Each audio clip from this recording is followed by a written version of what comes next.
Okay, now it's 9:04, and this is the monthly waste site cleanup office hours call, where you get a chance to hear a little bit about what we've been doing over the summer, and updates on DEP and waste site cleanup in particular, and then turn the floor over to you guys to ask questions, which we may or may not answer right away.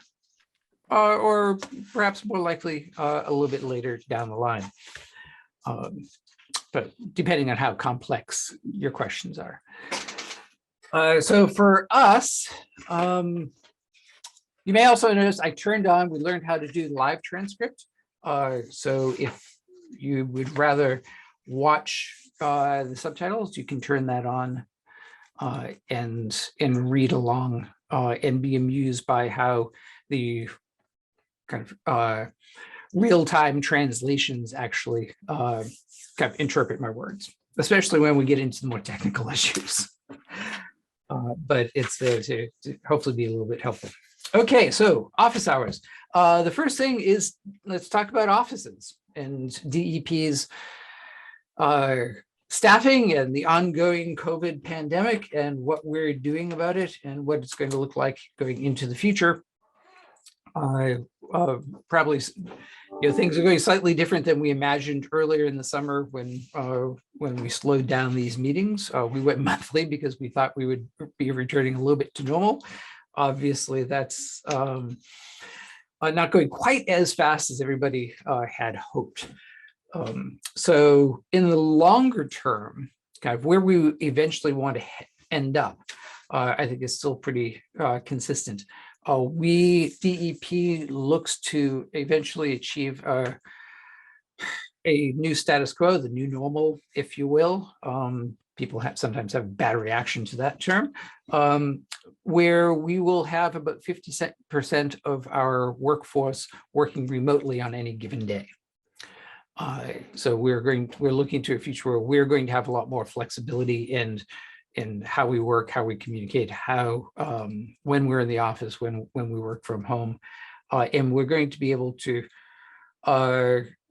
tailor it really to kind of the person, the work that's being done. Obviously, there are some staff at DEP that need to have more contact, either with their coworkers or their equipment, or with the outside world. The things that immediately come to mind are folks up in the Wall Experiment Station in Lawrence, who have been coming into the lab all through this, because you can't take the lab equipment home with you. So there are some staff that will be, their new normal will look more like their old normal. Our emergency response staff, who kudos to them also for being out in the field and responding to calls all through the pandemic. They have been doing that work.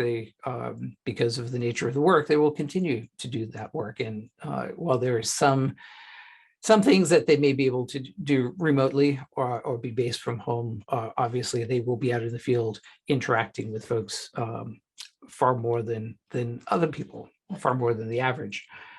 For the rest of us, and we're going along assuming that this also applies to managers like me, to a greater or lesser extent. We're not quite sure how it's going to work, but the information we have is that it will be kind of arranged in conversations with your supervisor and based upon kind of your job, and there will be flexibility for people to work at home, and with the goal being approximately 50% of the staff being in at any given time. With the regions are keeping their space. So if there's a little bit more than 50% of staff coming in, that's probably not going to be too much of a problem. DEP Boston is going to be moving out of One Winter Street after several decades being downtown. Well, we'll still be downtown. We'll be moving into the Salt and Salt building. So just on the other side of Beacon Hill. So the commute won't be much different coming into meetings. Should you be coming in, won't be all that much different. Maybe one more or less subway stop to get there. But we'll be moving over there. They're beginning to do renovations on several floors in the Saltonstall building to bring in some of the EO/EEA staff and agencies that are currently in leased buildings. The key thing, yes? Going full circle on that, back to the Saltonstall building. Yeah, well, for some, we were also, some of our earlier incarnations were down on Lower Washington Street as well. So yeah, it's not a bad.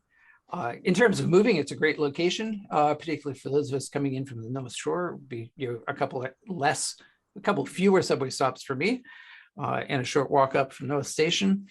They're beginning renovations on the offices, and so all of you having been into One Winter Street, living and working in a old converted department store, the old Gilchrist, certainly posed challenges as the building aged, and we've been there for decades. So it will be nice to be in a modern, recently renovated building. So I'm looking forward to that. Some interesting aspects of that is that they are giving a lot of thought to common areas, including the meeting spaces and the equipment that we will need in order to do this hybrid approach of in-person and remote working.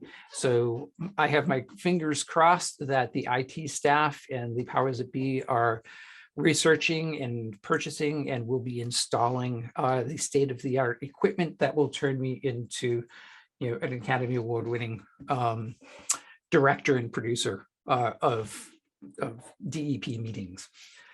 So I think they have been making a huge effort, certainly in the IT world, to get us the tools that we need for the remote working. And I believe that the goal is to make sure that we have the equipment that we need to work on this hybrid model as we go forward as well.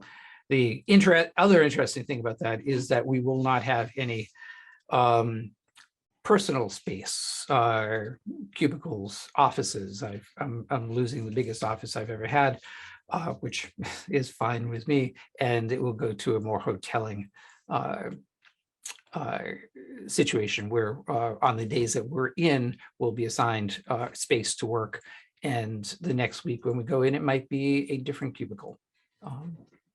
So some interesting trade-offs. It will take a little getting used to, but I think the net, it's a huge net gain in flexibility and quality of working, in our ability to interact with our stakeholders and with our colleagues, both in Boston and in the regions and at other remote work locations. So I wouldn't say that we're all looking forward to it. I think we're all approaching it with a little bit of, this is going to be interesting. Let's see how it goes. But I think there are a lot of benefits that we'll be seeing. That none of that is going to happen before April 22nd for the Boston staff. So we'll be in this role the way we've been working for a while now. The regions may be getting back to, or going to, the new normal in the regional offices a little bit sooner than that, but I think everything is up in the air depending upon the how COVID goes, how the Delta variant goes, and we'll see. As you've heard in the news, the governor recently announced that state employees will be required to be vaccinated. That will also, I'm sure, play out. We don't have any details of how that will be working, but I think that will certainly give some of us a level of comfort, as we do go back for that. So, so that's how we're going to go back. The other interesting thing that all of this, the implication is, we have a lot of paper files. Wayside Cleanup has fewer paper files than perhaps some of the other programs. but how some of the staff will be spending their time between now and April 22nd, when we move over to self-install, will be trying to evaluate the files that we have, reduce them as much as possible, and then go through the file conversion, scanning, make them digital so that we'll all have better access to them.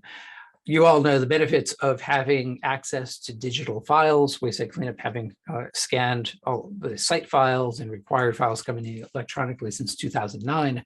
I think that puts us in a much better position, but we still have, I think it's about 35 filing cabinets of material that is still in paper and that we're currently working on to reduce and convert. Other programs are doing similar sort of thing. So that's one of the projects we'll be working on if we seem to be a bit focused on paper. That's why we have to get rid of those filing cabinets. So that's that.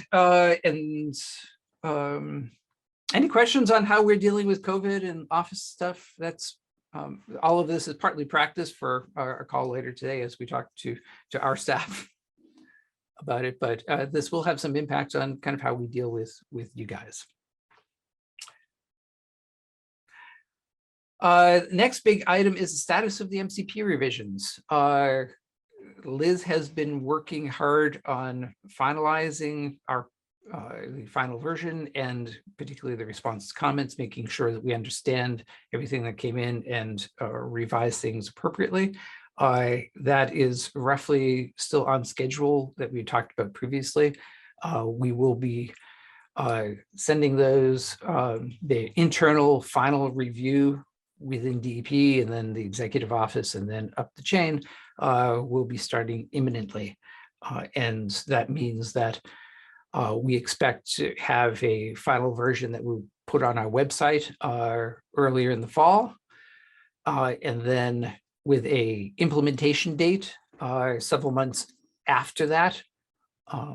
And in that time, we'll also be working on training. And for those of you who are looking at DEP credits, there'll be a bunch of them coming for this. It's a large package with a variety of different topics, as you may remember. So we'll have a lot to talk about as we get into the details on the training. Liz, do you have anything you want to add about? No, I don't. I think that was a good summary. Following along after that, we do have natural resource damage regulations that we do under startup in its initial, go out for public draft, but that's has to go through the internal review process for that before it goes out for public comment. So more on that later. Technical assistance grants. You might recall in the spring, we put those out, solicitation for applications. Those have been reviewed and we should be expecting announcements imminently on the winners of those grants. And kind of moving ahead, we'll also want to kind of continue discussions about how to do better outreach and kind of solicit additional and interesting kind of projects proposals for the next round sometime in the future. So more on that later, but there should be announcements imminent there. I think I already told you a while ago that we did the Oil Spill Act grants, and those went out as well with a bunch of cool projects. And similarly, we have these pots of money, we have these grants. Wayside Cleanup has for the tags, reinstituting them for the Mossberg grants. They were the first round of grants. And so we're all in the process of kind of how we can best give away the money, how we can make people aware of the opportunities and kind of help them understand kind of the types of projects that are we can fund and really get more grant applications in for both of them into the future, because this is one of these really cool things that it's fun to give away money. And we would like to do more of it. And that brings us to our Pfas. We don't have as much money to give away for Pfas as we would like to, and it would be a really, we could give away a lot of money for Pfas if we had it. I'm going to try sharing screens on a couple things for Pfas. The first one, let me move that over so I can see you and them. The first one is a reminder that the legislature has a Pfas interagency task force that has been meeting. I'm going to copy and paste this into the chat if I can find the chat again. There, it's up here. So I have a hard time finding this every time I go looking for it. So now it's in the chat. This is a good resource for you. This will bring you to the landing page where here it describes the members. More interestingly, not that the members aren't interesting, is a list of the hearings that have been held. The most recent one was August 3rd. And the link here, let's go to this one, will bring up the description and the video from the meeting. So you can go back and see the most recent meetings and come up to speed on what the legislature is looking at in hearing about. The next, and then there are also under the documents tab, you have PowerPoint presentations and documents, Word documents associated with each of the hearings, from the agendas to the presentations to the testimony. So I would highly recommend, if you're interested in Pfas and interested in kind of what Massachusetts is thinking about, and a lot of these meetings are bringing in, well, all of the meetings are bringing in experts in the field, and they're getting kind of really good cooperation and input from a wide range of folks. So I highly recommend looking at these and following along.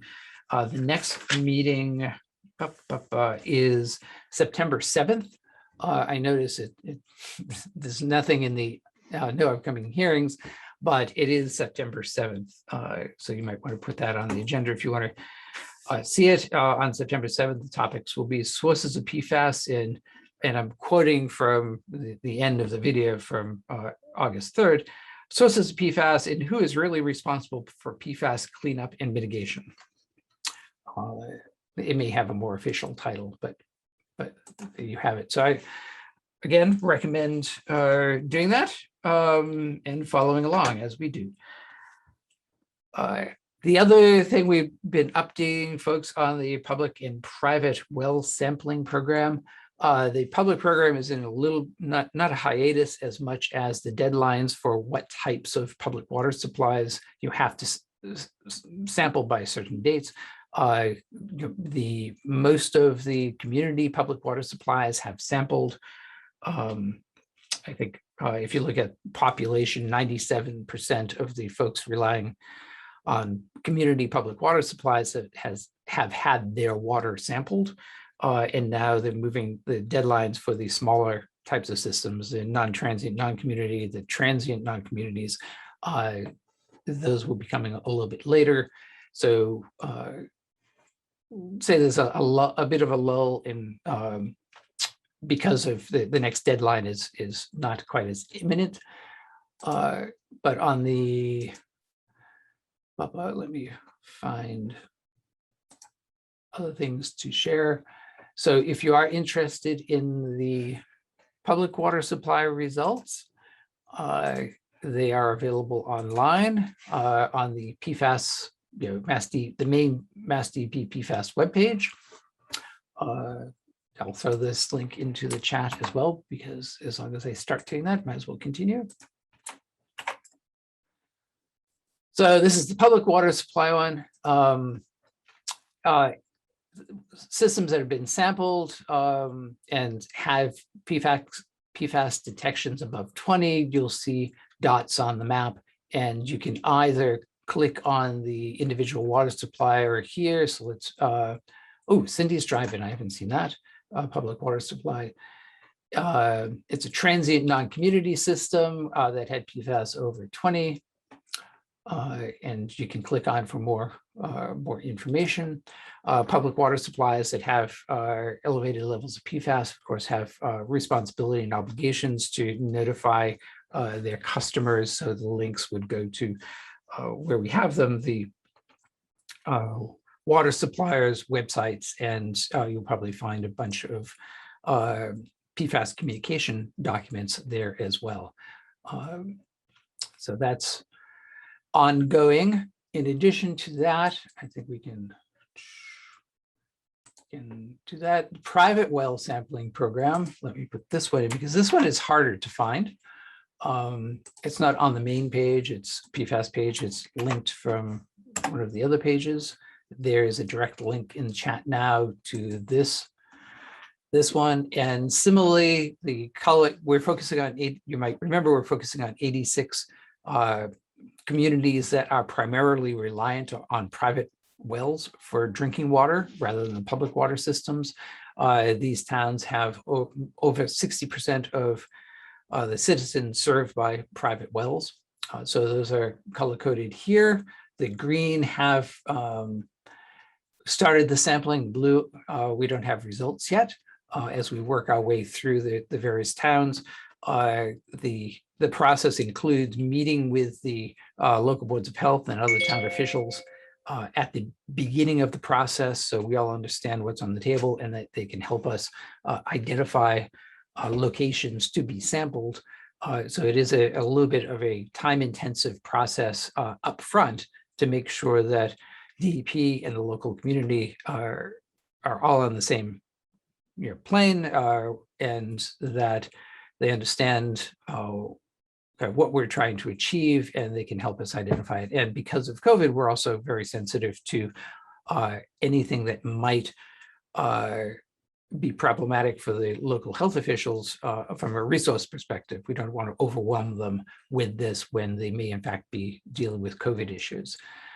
The legislature did approve extending the time we have to spend the money that was allocated for this process through this fiscal year, which gives us a little breathing room to make sure that we have the time and the resources to complete this. You can click on any of the colored towns. The blue ones should tell you we haven't started yet. It's not begun in this town. Excellent. Well, not that I'm glad it says the right thing. And the green, if you click on it, will give you, Princeton was probably a bad choice because we did that earlier for another reason. But whether you click over here on the site name or the town name, or you click the town, it will tell you how many have been sampled and a link to results. You can also see the results by just clicking down here, and it will give you show you a table of all of the individual results, my number, and the columns here include whether the sample, the private well that was sampled was treated or untreated, and then if they did have a hit elevated level, then we would do confirmatory samples, and those results would be over here as well. Do we have any? No, there are some confirmatory samples. So if you go through them, you will find results that might look like this overall, where we've had interest from over 2,600 individual homeowners from eligible towns. Over 500 have been sampled with the results received, and there are another 788 that are in the queue at the moment, where we have signed agreements with the homeowners, and it's just kind of working through the process to get the sampling kits out to them, get the samples back, get them analyzed, and get the results out. We are running still, and this has been pretty consistent since the beginning of this process, at about 5% of the homeowner samples have come up above 20 parts per trillion, above the Massachusetts drinking water standard for PFAS. The good news is that imminent hazard levels would be around 90 parts per trillion. We're not seeing these samples coming in above that. The vast majority, I think, if you go through that sampling table, are ending up in the 20 to 30 parts per trillion range. So above the 20 parts per trillion, but not up in the much higher levels that we do occasionally have seen in other situations. So kind of it's kind of reassuring somewhat that we're seeing consistent results even as the number of samples go up. We're beginning to get numbers so that we can take a step back and see if we're seeing any patterns or what the levels are, and get more information about sources. There are a number of sites that have come in through this way or through the public water supply sampling that Waste Site Cleanup has then picked up to do source identification and do follow-up work through the Waste Site Cleanup process using our resources, our staff, our contractors, and trying to look for sources and really all in the context of trying to better understand what we're seeing out there, how common it is, what the levels are, and try to get a better understanding of where the PFAS might be coming from. And as you know from past discussions about this, there are a lot of potential sources, and we're all trying to understand what might be the relative contributions of all of the sources and how they may affect individual homeowners or public water supplies. So, so the sampling is going on. It's looking good in that we are seeing our range of results, and hopefully that means that we'll be able to tease out information about sources and kind of where the program goes from here as we process all of this information. Oh. Yep. There's a lot of difference between the treated and untreated. Is that in that table, right? Could you slowly repeat that, Larry? Your audio is so bad. The first two columns of that table, one is treated and then the next one is untreated. Yep. And those numbers appear to be essentially the same number. Yeah. So these are the treated, untreated. That table doesn't get into a lot of detail about what kind of treatment is on the system. So what you find when you dig into it more, which we of course do, you end up with, and that's one of the things we want to see is kind of what treatment systems are already in place out there, and some of the systems are they're treating the water for hardness, for instance. But we do, when there are treatment systems there, we ask them to take a sample pre-treatment and post-treatment. And sometimes if they're treating for hardness, yeah, you wouldn't expect to see a difference. And those numbers might essentially be viewed as duplicates. There are some homeowners that have carbon treatment for some other reason. And you will see a difference in pre-treatment versus post-treatment. So kind of collecting that and processing that will also be interesting for us to see kind of what in-home treatment systems are out there being used and what effect that they're having. It's it wasn't an express purpose in our sampling, but it's the kind of data that is available. So we're tracking it, and we'll be able to take it into account as we evaluate what we're seeing. And then if people then put in treatment systems, and we're interested in following up on kind of what those results are. We have very good results putting POETs in.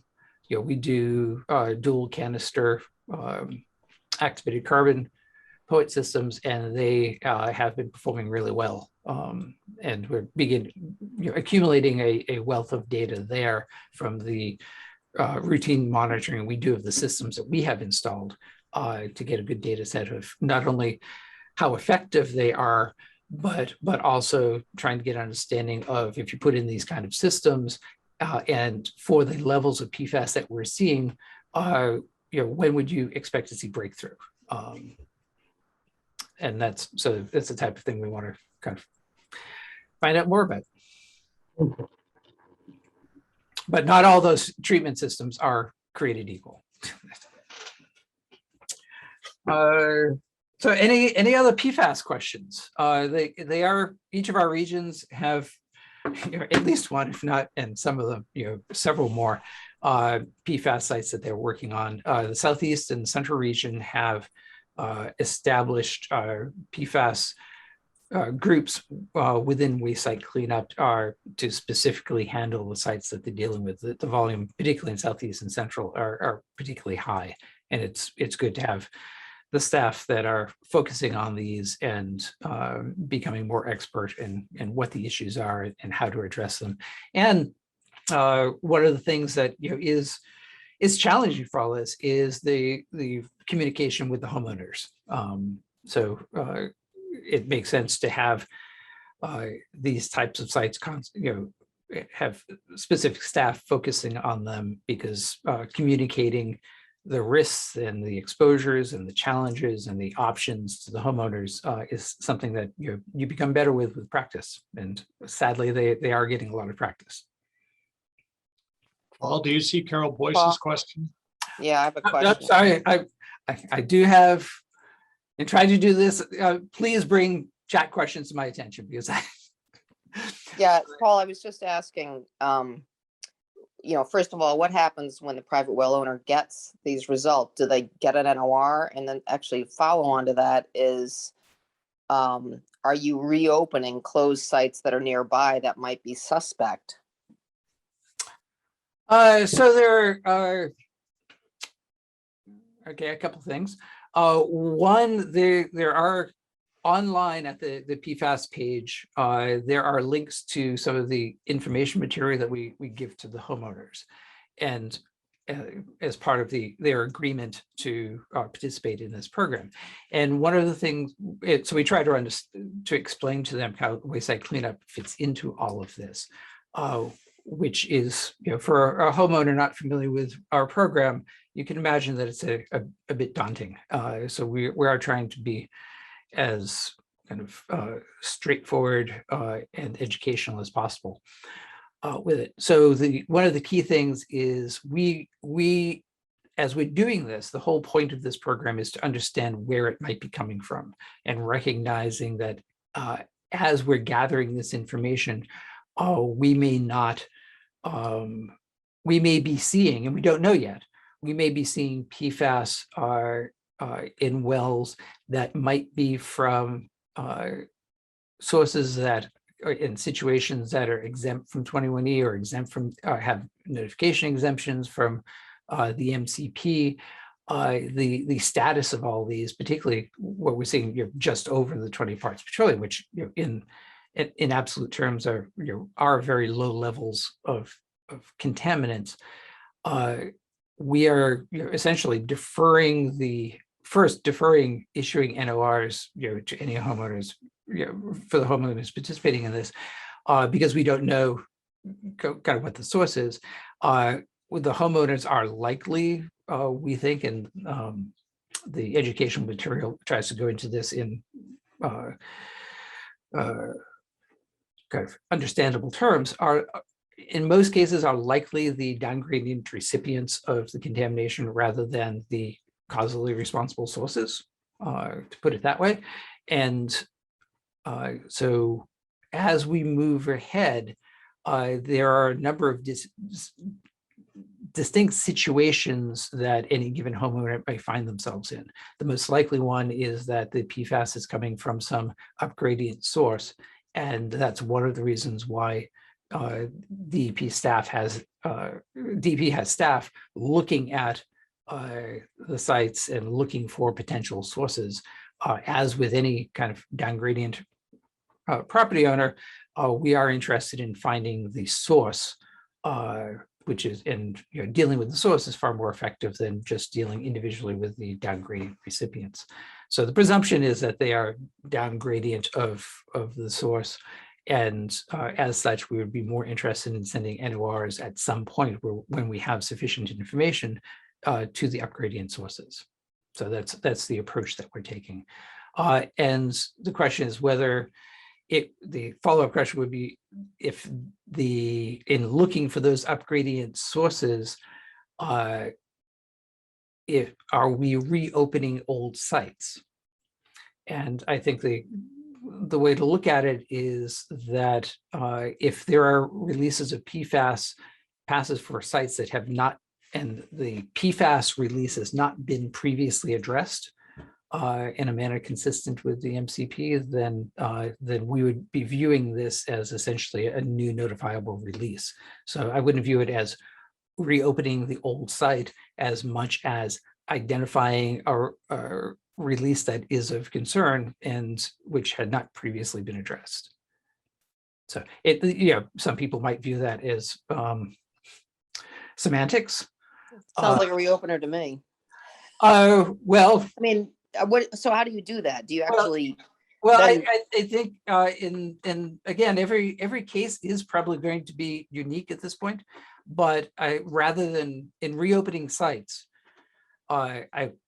when somebody says that, the things that immediately come to mind is that the past work was somehow inadequate, and the reopening sites might question the RAO or the closure and the adequacy of that.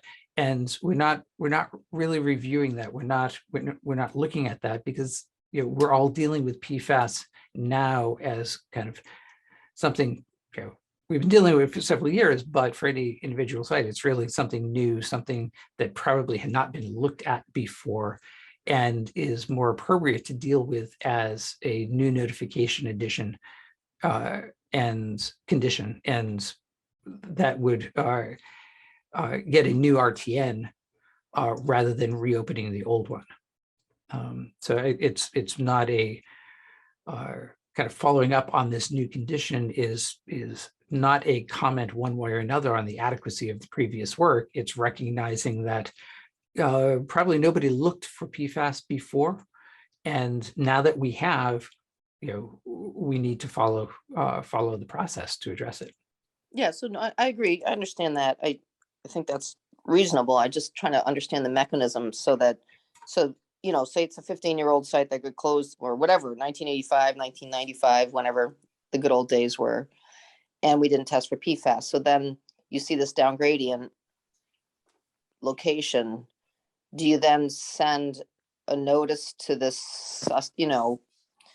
somebody with a chlorinated solvent situation for an RFI or an NOR, or how do you do that? Well, or have you not figured that out? These will vary individually. I think the case I would point to, because it's a matter of public record and we've been working on it for several years, is the case in Hudson, where we learned about the PFAS contamination through the public water supply testing. We looked around the area, and the well had previously been affected by a release from an upgradient source. That was one of the places we looked, send them an RFI to see if they, and I don't remember, but probably several other locations to ask about potential uses of PFAS in their processing. Identified a facility that in fact had used fluorinated compounds in their process, and so following that, they did receive an NOR and have been working with DEP overall fairly cooperatively and effectively, and in the recognition that this was something that nobody knew was a problem, so nobody wants to hear us knocking on their door, but I think we try to send out those NORs to the likely sources, and they usually or often, depending upon the site-specific facts, we'll send it RFI first. We have been sending RFIs kind of to see what's going on, what the process is, what information they may have.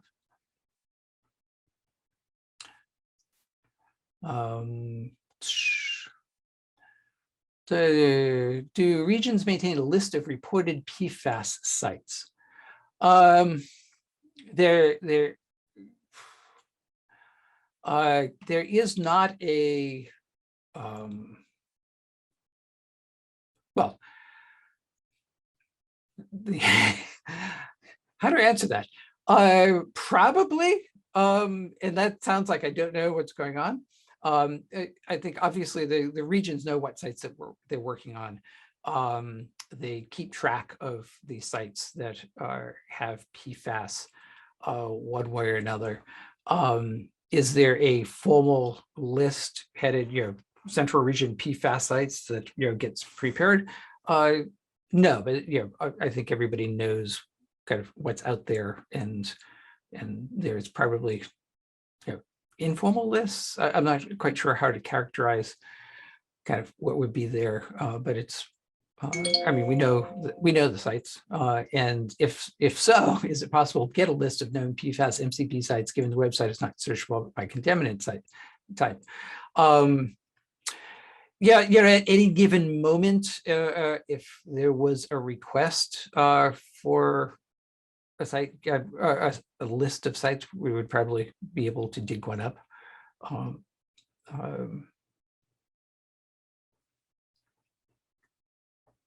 Yeah, I think one, yeah,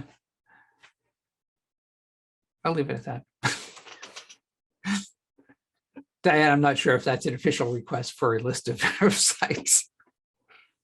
Why not? I mean, we're not putting a list up on the website. We're not creating one for that. Simply because partly because then it's just one more damn thing we have to keep updated and try to keep on top of. And there's a little bit concerned about the amount of kind of reporting that we have to do, counting and reporting that we do versus actually working on sites. So I'm a little bit loath to continually ask people, okay, can you give me the list of sites? Can you and add to their burden one additional reporting, monthly or weekly or daily reporting of something.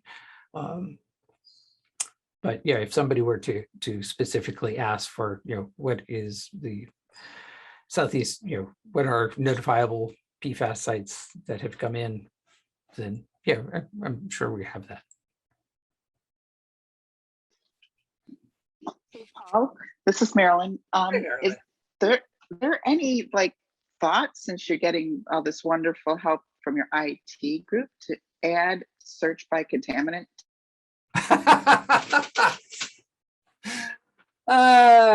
It seems like very often that would be quite useful for. Yeah, so a couple things. One, as I've mentioned before, our IT systems are in the multi-year process of being updated. Waste site cleanup is kind of low on the list for that because we went into EDEP heavy in 2009, and that seems to be working well, whereas many of the other programs don't even have the ability to have their documents submitted electronically and then viewed and all of that. So we are viewed as being ahead of the game on many things. So we're put last for having our systems revised. They are studying in on us over the next year or so, I think first with our financial systems and then with our site tracking systems. And the goal there would be to have a lot more information that would be searchable. But fair warning, things like the ability to search by chemical is going to mean that somehow we have to get the chemical names for sites into the system.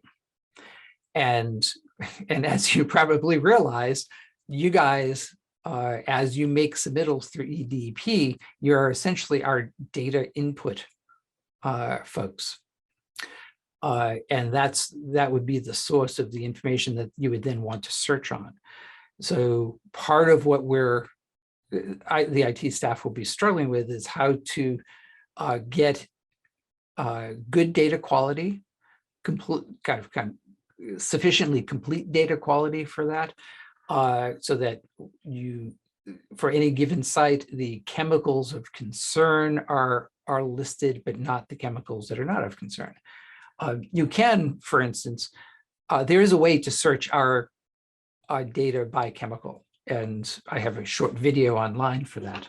If you want to do it, it's using Google. All of the PDF documents that you submit, Google has indexed, and you could, using Google, go in and search our data, our files for, say, all sites that have PCBs.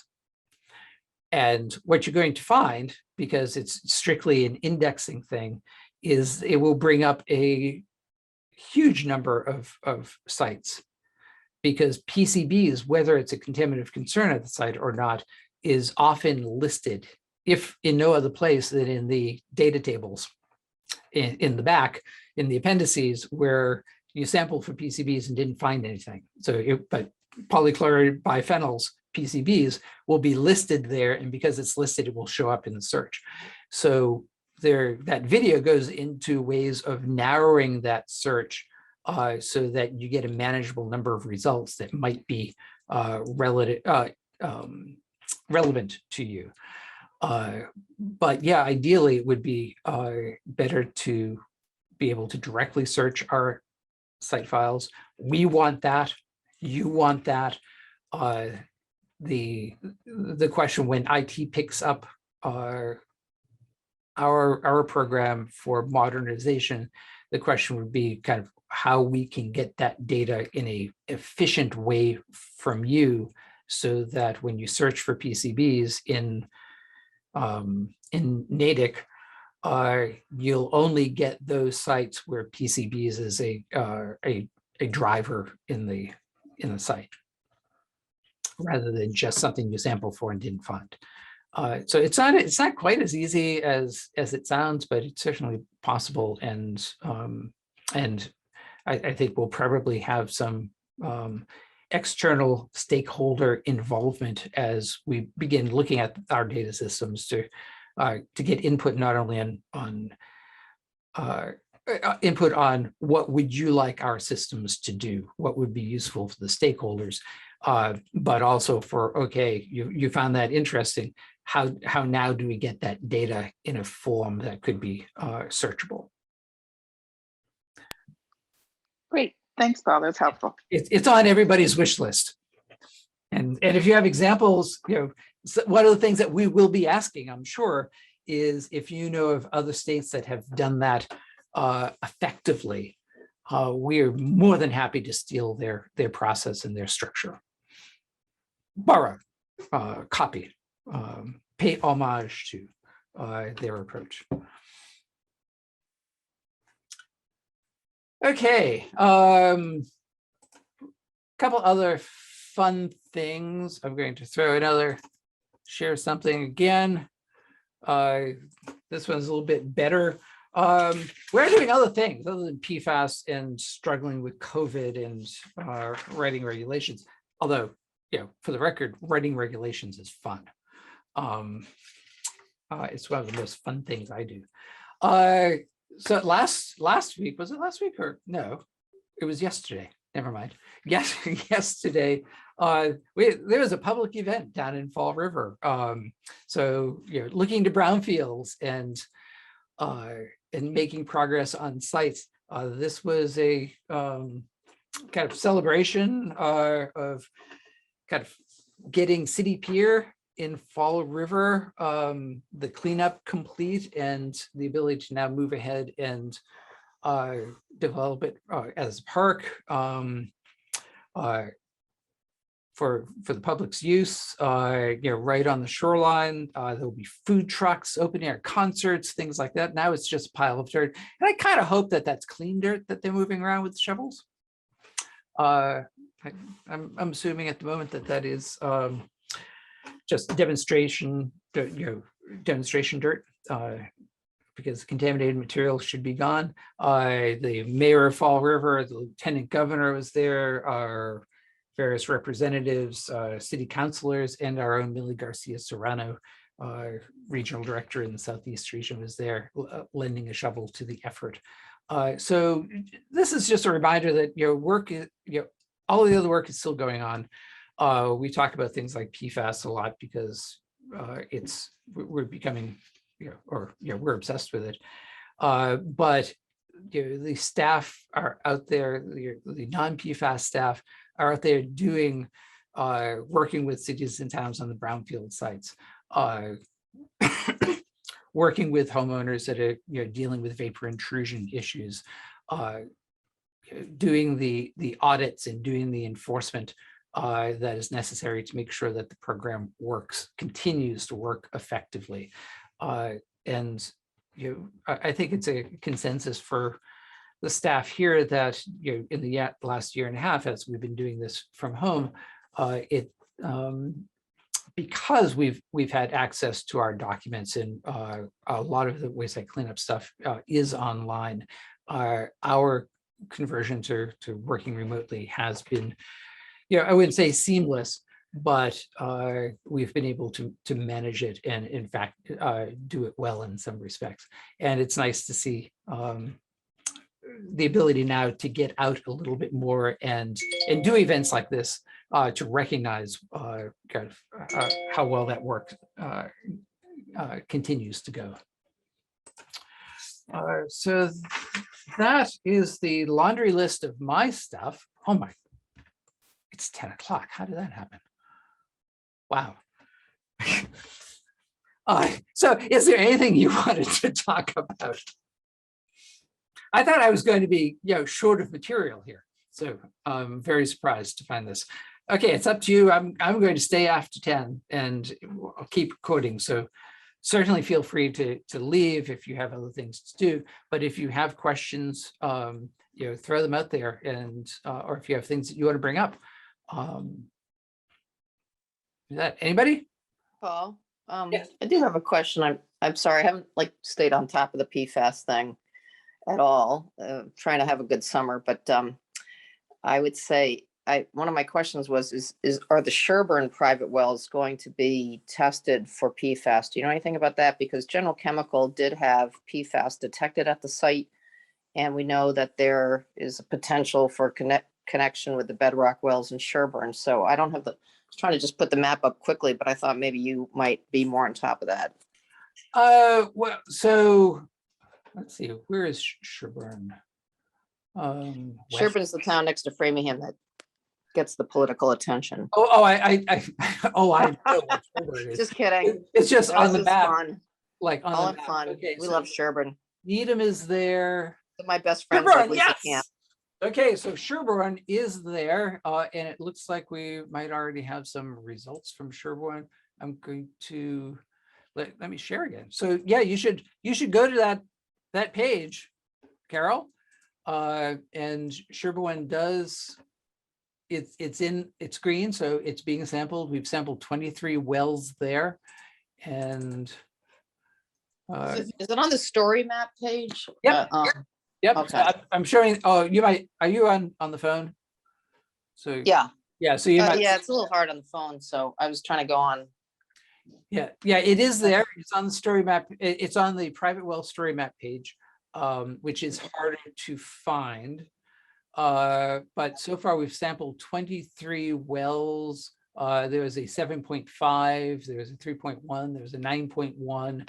A 13.7, 4.47, 7.61. Oh, no, sorry. Now I'm in the wrong town. Yeah. Ignore all of that. The results are there. But Okay. so there are two things. One would be that Sherburne is part of the private well sampling program, and those results will be up on that story map. The second thing is related to General Chemical, to the extent that in wayside cleanup, this is another kind of success. I'm going to put it in the category of success story. It's still ongoing, of course. So ultimately, there's still more successes to be had. But General Chemical just started DEP using money both from the financial assurance mechanism that was left over from General Chemical and money from the state. We installed, our contractors installed and I think from the end of July or beginning of August, have been implementing thermal treatment of the contamination at source areas at General Chemical. So there's a lot of progress being made there. As Carol mentioned, one of the things that happened is you're part of planning for the treatment, there was going to be a discharge to the sewer system. So we were working with MWRA on the permit for that. And they asked, and we were going to sample for Pfas. And when we sampled for Pfas, we found it. So part of, not a glitch, but one of the things we then had to deal with was treatment of that discharge to make sure that we met MWRA's requirements for the discharge for Pfas contaminated water. So that was a slightly unexpected wrinkle in the General Chemical story, but the work there is kind of exciting and really interesting. And maybe sometime in the future we can get somebody from the Northeast region to come in and talk a little bit in detail about what's actually going on out there. It's really cool.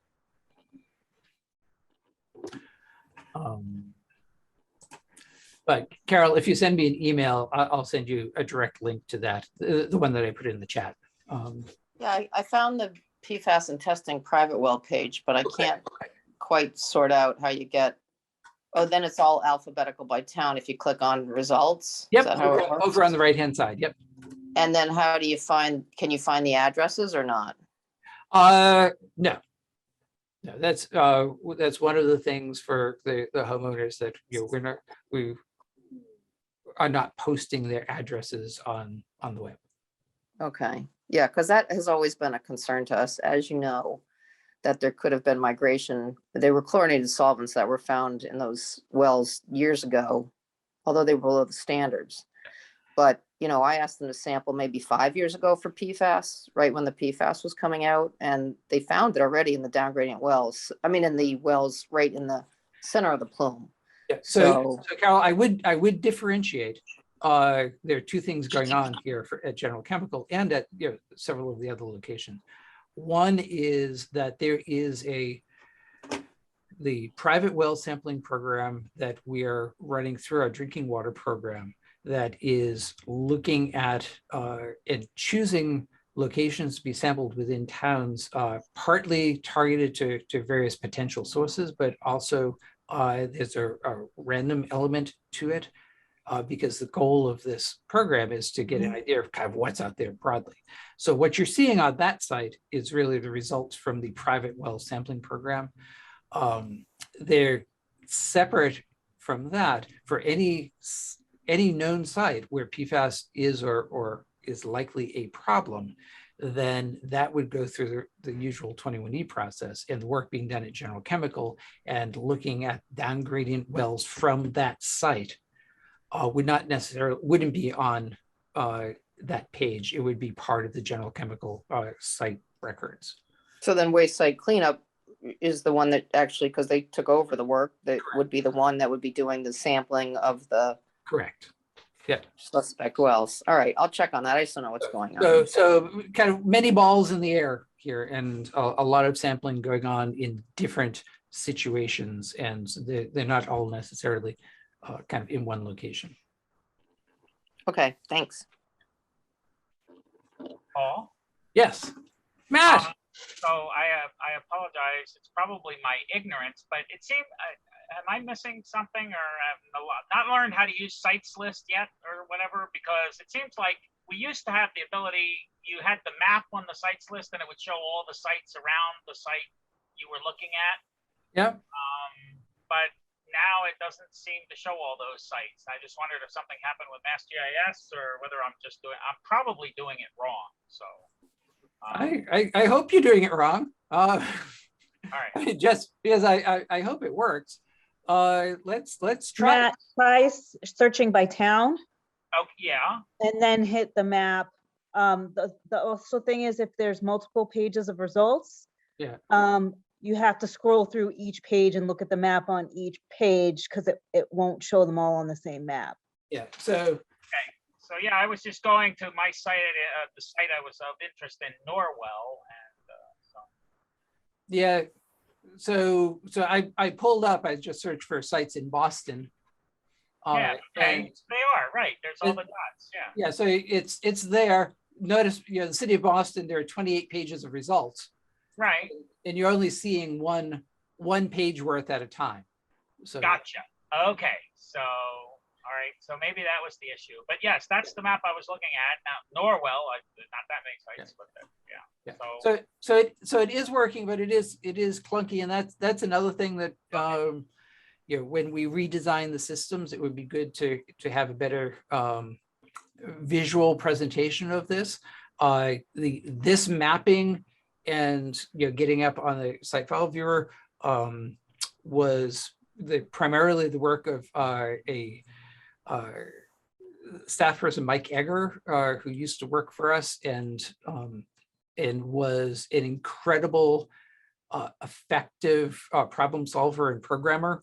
But that's one of the things that we kind of highlighted to the IT folks, that we need to bring this into more modern ways of looking at it. This is stuck back in probably the mid 2000s in terms of programming. Paul, I don't know how difficult this would be, but could potentially be an easy fix. Is the max numbers limited to 200 sites on a page? If that could be increased, it might allow us to see more on a map. I don't know if that's just a change in number in the code or something. Yeah, I'm not sure why that limit is there. It may be outdated. I can ask.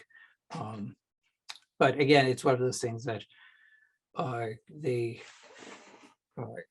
it's one of those things that, well, it's not really broke, so they're not going to fix it until they fix it in a bigger context. But I'll ask if it's something that's easy to be done.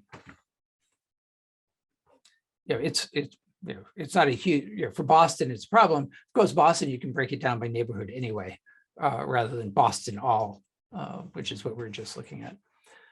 Yeah, but sometimes people list it in the wrong neighborhood or don't put the neighborhood in, and then you miss them. Well, even better than that. That one didn't. Let's see if I can get. There is a problem. Here we go. In general, for the GIS. So this is the second page of the Boston results. And for some reason, we have this site that's being worked on down in Foxborough that is a Boston, it comes up from Boston. It's Columbus Ave, Boston, but obviously the GIS coordinates place it incorrectly in Foxborough. So that's something we've been struggling with. Occasionally you'll find something that ends up somewhere out in the Atlantic Ocean or in Pennsylvania. So it's just one of the list of things. Using UTM instead of MassDEP plane coordinates or something like that. We had Sorry. Whatever system we pick, there's always the data quality issue as well. And that was one of the things with the chemicals, that when we ask people to type in the chemical name to put in, that we get so many different spellings of tetrachloroethylene, for instance. Misspelling. Some people use perchloroethylene. Some people just write in perc. It's setting it up so that it's difficult to make errors. Is not the easiest thing, but still easy to use. Search by CAS. Oh yeah, because everybody loves CAS. I know. It's which is fine for LSPs and others, but for the general public, and part of this is making it available to the public. Yeah, you lose them on that. But yeah, it's for those of us who are not IT folks, it is so easy for us managers to say, well, just do it. It's easy. And then when they explain all of the different steps and how hard it is to not only do it, but do it right. You know, it takes a lot of thought, and I appreciate the efforts that they put into it to protect the data systems from ourselves. Any other questions? Thoughts? Anybody go on good vacations this summer? Back in the glory days of the hot vac summer, which really didn't pan out. But no. Well, I got to see a bunch of bald eagles in Maine. I was very happy. We had a Oh, you went mute again, Matt. we had a hurricane. I noticed, sort of. Well, you had more of a hurricane than we did. We had a little bit of one. But Actually, quite a deal down in southern Rhode Island. yeah, we have friends who live on the coast down there that we go and visit routinely on every Memorial Day, and they were basically right, you know, dead on in where it made landfall. Charleston or whatever. Charlestown, yep. Yep, right by Ninnegrit Park and Wildlife Refuge. But yeah, not much damage. Okay, well, if you guys don't have any more questions, was there anything more in chat? Sorry, that I missed. Hey, Paul. Yeah. This is Bill Mitchell. Hey, Bill. Yeah, I stepped in right when you were showing the presentation on the sampling you've done in the private communities. Yeah. You had a list of the communities and the concentrations, et cetera. Yeah. Hood Pond and Ipswich. I mean, is it, you know, I'm just targeting that right now. I mean, basically, is DEP done any Hood Pond? And basically, the reason why I'm asking this, I just got a phone call from the Ipswich Watershed Association that a project being shut down in Topsfield, simply because the the drinking water person says, you don't know what's in Hood Pond. And if you basically break this dam and put this culvert in, that's going to bring herring up into the Hood Pond for the first time, you know, we're not sure whether there's any PFAS in the pond. So we're very concerned with a release of PFAS coming out of the pond that could affect, you know, affect our water supply. So I think they're basically just kind of throwing logs, if you will, in front. You know, I mean, hey, look, I'm saying it the way I say it, guys, you know, and, you know, so I'm just wondering if there was any data there, and in a week and a half, they're going to shut down that grant if we don't come up with some justification. And the justification at my end is Hood's Pond is surrounded by residents. There's no manufacturing, et cetera, and it's very unlikely there's a significant source of PFAS in Hood's Pond, you know? So they're concerned about breaking the dam and then sediment from the pond flowing downstream, or water from the, I mean, the water from the pond already flows downstream. Yeah, basically, I think the water's going to increase a little bit in the volume of discharge. But the water is already flowing downstream. So, and the Ipswich public water supply, which I'm assuming now, because I don't know the details of the Ipswich supply, is from, they probably have wells adjacent to the stream and the wetlands, and so the water from the stream certainly influences their water supply. Ipswich public water supply, you know, has been, I'm assuming has been tested because they're large enough to have been done in the first round.